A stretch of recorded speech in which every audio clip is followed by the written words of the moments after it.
அருமையான தேவ பிள்ளைகளே, இயேசு கிறிஸ்துவின் நாமத்தில் வாழ்த்துக்கள்.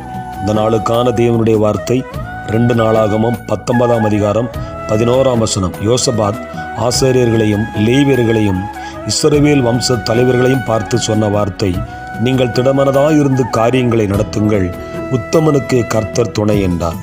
இதே வார்த்தையை இன்றைக்கும் நான் உங்களை பார்த்து சொல்லுகிறேன்.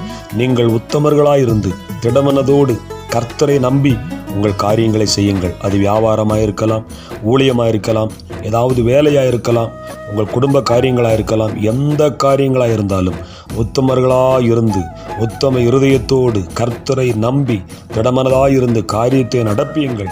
ஆண்டவர் உங்களுக்கு எல்லா விதங்களிலும் துணை நிற்பார். எந்த சாத்தானும் உலகமும் மனிதனும் உங்களை எதிர்க்க முடியாது, எதிர்த்து உங்களை அழிக்க முடியாது.